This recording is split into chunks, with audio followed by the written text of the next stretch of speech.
Olá pessoal, sejam bem-vindos ao canal. A história que eu vou contar hoje para vocês é um crime que ocorreu no Brasil, por isso já deixa seu like, se inscreve no canal e me segue lá nas redes sociais, que o caso de hoje é aquele da Ana Lídia.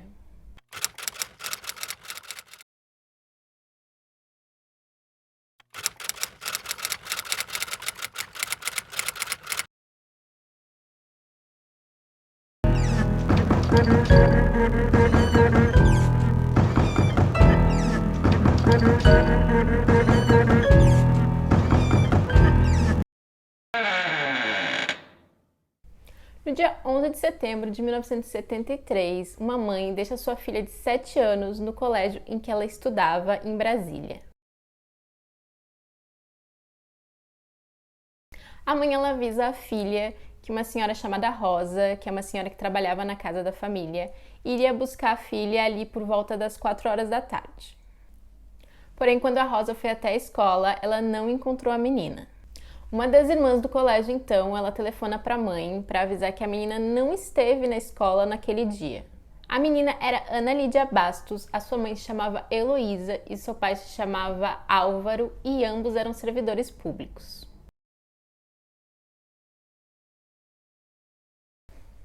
A Ana Lídia ela também tinha dois irmãos mais velhos, a Cristina, que na época tinha 21 anos, e o Álvaro Henrique, que tinha 18 anos. A polícia foi avisada do desaparecimento e eles foram até o colégio para poder conversar com as pessoas que trabalhavam lá. Então, o jardineiro da escola, que estava trabalhando naquela tarde, ele falou que tinha visto a menina aquele dia, naquela tarde, logo depois que a mãe deixou ela ali na escola, que ela teria saído com um jovem que batia com a descrição do irmão da Ana Lídia. Porém, a mãe da Ana Lídia ela afirmou que ela tinha ido levar a Ana Lídia junto com o Álvaro Henrique, o filho dela, porém que após deixar a Ana Lídia na escola, ela teria levado o Álvaro até a rodoviária. Algumas testemunhas que estavam ali próximo ao colégio, eles também viram a menina com um homem, mas a descrição desse homem era diferente da descrição que o jardineiro tinha dado, ou seja, era uma descrição que não batia com a do irmão da Ana Lídia, e eles disseram que viram a menina entrar junto com esse homem em um carro. Por volta das 8 horas desse mesmo dia, 8 horas da noite, a polícia ela recebe uma ligação com um pedido de resgate no valor de 2 milhões de cruzeiros, que a polícia acaba achando um absurdo porque a família era uma família de classe média. No dia seguinte também é encontrado um bilhete com o pedido de resgate. Esse bilhete estava num mercado que ficava ali na quadra em que a menina morava e o valor pedido nesse bilhete era de 500 mil cruzeiros. A polícia ela acabou não levando muito a sério os pedidos de resgate porque eles tinham valores muito diferentes um do outro. No dia 12 de setembro, dia seguinte, por volta do meio-dia, a polícia, junto com o exército, eles fizeram uma busca pelo terreno da Universidade de Brasília, onde eles acabaram encontrando o corpo da Ana Lídia. Seu corpo estava nu, havia escoriações e manchas roxas por todo o corpo da menina, que indicavam que ela havia sido arrastada pelo local. O seu rosto ele estava parcialmente enterrado e após a autópsia foi constatado que a menina ela tinha perdido a vida por asfixia. Também foi constatado que ela havia sofrido abuso após ter perdido a vida. Seus cabelos também estavam cortados e eles estavam espalhados ali pelo local. Também foram encontrados 2 preservativos usados ali próximo ao local e marcas de um pneu de uma motocicleta. A mochila da menina foi encontrada, porém ela foi encontrada num local um pouco distante de onde estava o corpo, que era ali próximo ao Yacht Club. E o corpo da Ana Lídia ele foi sepultado no cemitério Campo da Esperança no dia 13 de setembro.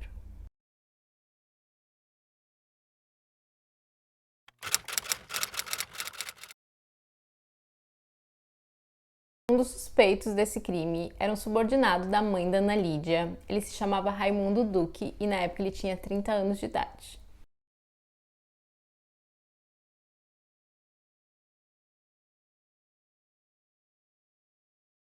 O Raimundo Duque, ele era funcionário público, ele trabalhava com a mãe da Ana Lídia e ele tinha problemas com substâncias ilícitas.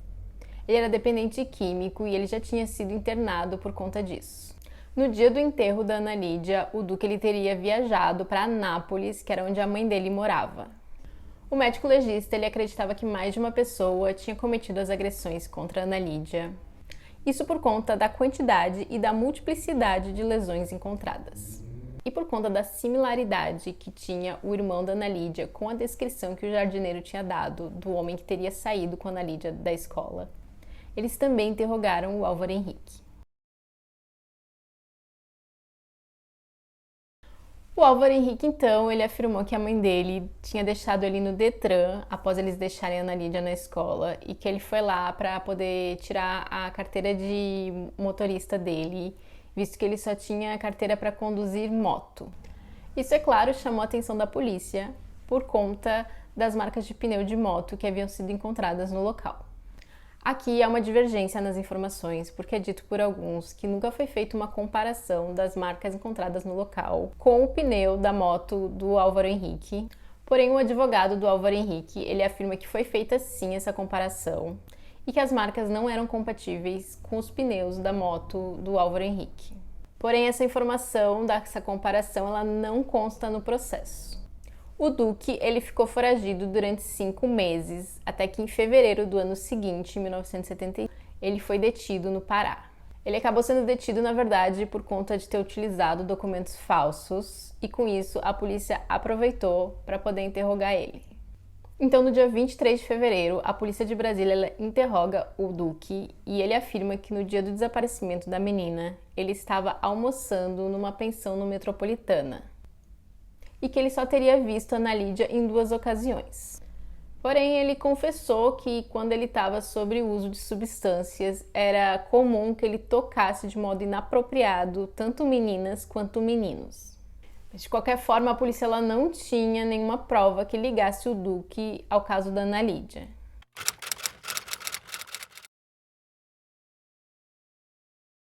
Até que no dia 17 de abril surgiu uma testemunha, o nome dela era Fátima Soares Maia. Ela disse que morava na mesma quadra que o Álvaro Henrique e que ela conhecia ele de vista. E que um dia, na praça 21 de abril, ela encontrou com o Álvaro e um amigo dele que estavam lá no local. Esse amigo era o Duque e ela disse que o Duque obrigou ela a injetar uma substância na veia. Com isso, ela acabou viciando nessa substância, então ela passou a andar com eles e o grupo de amigos deles. Porém, um dia ela resolveu que ela não queria mais fazer isso, e então ela falou com o Álvaro que ela estava pensando em parar de andar com eles, que ela não queria mais usar essas substâncias. Porém, o Álvaro falou para ela que essa não era uma boa ideia. Segundo a testemunha, ele teria dito para ela que ele tentou fazer isso, que ele tentou parar de usar essas substâncias e parar de andar com aquele grupo. E quando ele fez isso, então eles acabaram com a vida da irmã dele, a Ana Lídia. Ela disse que mesmo assim ela foi embora, deixou o grupo, porém ela acabou sendo sequestrada e abusada pelo Duque. O Duque, ele nega essas acusações. A Fátima, ela também disse que ela não tinha denunciado ele antes, porque ele ameaçou fazer com ela o que ele tinha feito com a Ana Lídia. Ela afirmou também que ela foi ameaçada e que naquele grupo haviam pessoas que eram filhos de pessoas muito influentes na cidade. E que inclusive o Álvaro, ele temia um de seus colegas que se chamava Alfredo Júnior Filho, que era filho do ministro da Justiça. A polícia então ela colocou a Fátima e o Álvaro frente a frente e ele negou que conhecesse a Fátima. Pouco tempo depois, a Fátima ela acabou voltando atrás nas acusações e ela disse que ela havia inventado tudo, que nada daquilo era verdade. A Fátima acabou se mudando para o Nordeste e alguns meses depois ela deu uma entrevista para um jornal de Brasília e ela disse que tudo que ela tinha dito era verdade sim, e que ela tinha voltado atrás no depoimento dela porque ela tinha sido ameaçada. Ela também disse que havia muitos filhos de políticos envolvidos nessa história. Entre eles, o já citado filho do ministro da Justiça e também o filho de um senador que se chamava Eduardo Rezende.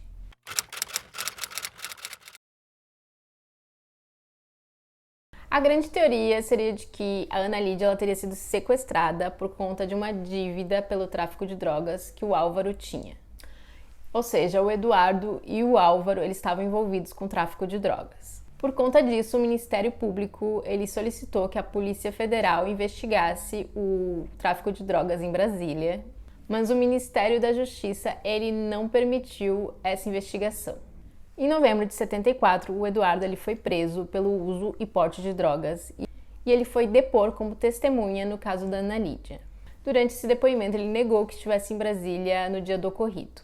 No dia 16 de junho de 1975, tanto Álvaro quanto Duque, ambos foram absolvidos das acusações de sequestro no caso da Ana Lídia por falta de provas. E foram apontadas diversas falhas nessa investigação, como, por exemplo, um retrato falado do suspeito, que não havia sido incluído no processo, álibis que não foram verificados e a carta com o pedido de resgate que nunca foi analisada. Também nunca foi feito nenhum exame para identificar a quem pertencia o material encontrado tanto nos preservativos quanto no corpo da menina. O Álvaro ele perdeu a vida com apenas 19 anos num acidente de carro no Paraná. Já o Eduardo ele tirou a própria vida quando ele estava com 31 anos de idade. E em 2005 o Duque ele perdeu a vida por conta de alguns problemas que ele teve por causa do alcoolismo. A mãe da Ana Lídia, a Heloísa, ela também já perdeu a vida. E o túmulo da Ana Lídia até hoje é um dos mais visitados em Brasília.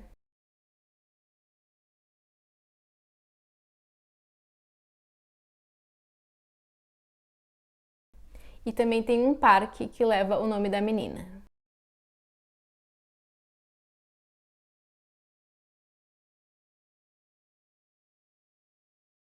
E esse foi o caso de hoje, eu espero que vocês tenham gostado. Não esquece de deixar o like, de se inscrever no canal e até o próximo vídeo.